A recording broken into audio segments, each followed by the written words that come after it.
when did the family get into reed making? The family got into reed making. Father was made reeds as a sort of a hobby. Mm-hmm. And he got deeper and deeper into it. And there's a fella in Scotland at that time, Peter Bain. Uh-huh. I don't know, what was Peter Bain? Was he a... I was pipe major in, I think, maybe one of the army bands, but he was a well-known teacher and a judge as well. Yes, well, he made reeds. Yes. And Peter Bain showed my father a lot of tips about making reeds. And what about the jigs and the tools? Well, that's a different story then. My father worked at the reeds and I worked at milk. I had 132 acres here of land. Good. And I had 80 cows. Uh-huh. And we milked them cows and bottled the milk and sat it on the doorstep. Right. Uh-huh. And I just had one son. Right. And my father said to me one day, he says, I don't know, he says, I think that you and your son, he says, is going the wrong way. He says, you have no call to work as hard as you do. Mm-hmm. And he could, why not take a go at the Reedmaking, he said. Mm-hmm. Mm-hmm. And says, you'll not always have me here to show you how to do it. Right. And he says, you'll never make much money out of it, he says, but you'll always have a pound in your pocket. Aye, good. Excellent. And at that time I had 3 silos to fill for the cattle. Okay. And I told him, right, says I, if I get these silos filled, I'll take 2 weeks with you. Right. And if I can't make a reed after 2 weeks, I'll forget about it. You didn't give yourself much time, eh? Well, he come up here and he started at 6 o'clock in the morning. And I had to be out in the workshop at that time with him. And we started with these planes and they were very, very primitive. And they started with these. Right. And they showed me how to plane them, how to pair them and taper them and all. And then after about a week, they started to pick through some of the reeds I had made.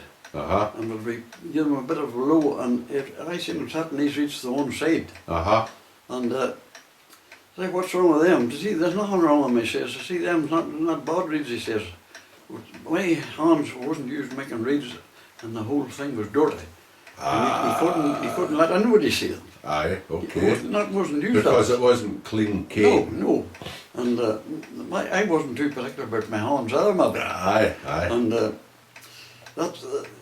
I decided to have a go at it. Right. On a sideline. And he had these planes were the planes that he used for the cane was made out of wooden planes. Right. And he made himself a wooden jig. Mm-hmm. And the plane to suit the circle of the reed. Okay. And I looked at this thing and thought surely there must be something better than that for planing cane. And I got in touch with a toolmaker in Coleraine. Okay. And I was that sure the whole thing would work. I went and bought 2 steel planes. And Andy, my brother, I had said to him about I wanted to get jigs made for the steel planes. Yes. And my father got to hear it. Uh-huh. And he landed up here and he says, you're going to get jigs made for planing canes. I am, that's right. And he says, see, you don't know what you want. He says, I do know what I want. Uh-huh. Well, see, I'm going with you. So we arrived in Coleraine and we discussed this with these 2 engineers, right, or toolmakers. Uh-huh. And with a lot of convincing to do it. Yeah, okay.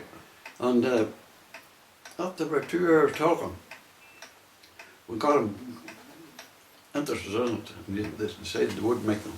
Good, excellent. So then we got a set. I got a set for him. Uh-huh. I got a set for myself. Uh-huh. And got a set for a brother in Australia. That's George. That's George. So, Andy or Andrew, what do you call him? Andy? Andy, aye. He got a say. No, he didn't get a set. No, it was your father and you and George. That's right. Right, okay. And they were a great success. So, what kind of staple did you use? We made a wee thing for making the staples too. Was it copper or Copper. brass? Oh, copper. And was it split, the whole It was a split.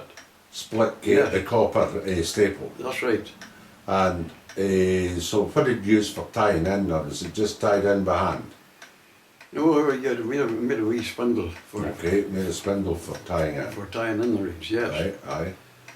So, there's a lot of folk bought the reeds, eh? Well, my brother Andy was in the business at that time, sort of getting established. So what kind of business was that? I was selling bagpipes and chanters and reeds and anything like. Okay, so, and the businesses on the site were on just now, or was it up the road a bit? It's up the road a piece, they say.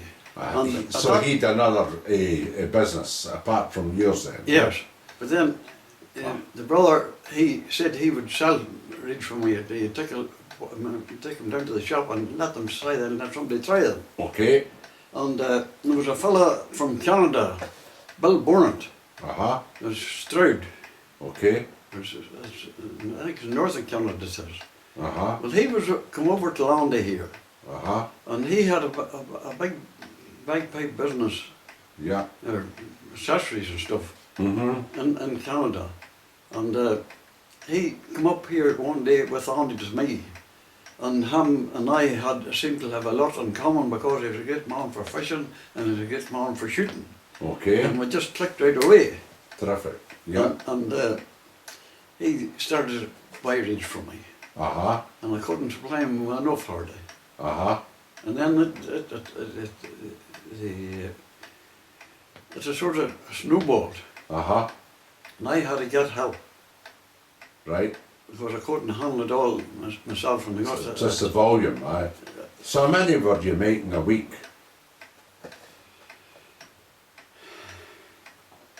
Well, you could have made, I would say, we tied roughly something over 100 if it was two of us. It's a lot of work, yeah. In a day. It's a lot, 100 a day. Yes. Goodness sake. Right, And there was a chap, a lad in the band, he was just leaving school. And he played in the band along with me here, and I knew he had a good ear. Because he picked it up just who can tune their pipes and who can't. Yes. And I asked him, and he was mad to get at it because he was just leaving school and he had no place to get a job or anything. Right, so I gave him a job, yeah. So I gave him a job. And what's his name? David Chesney.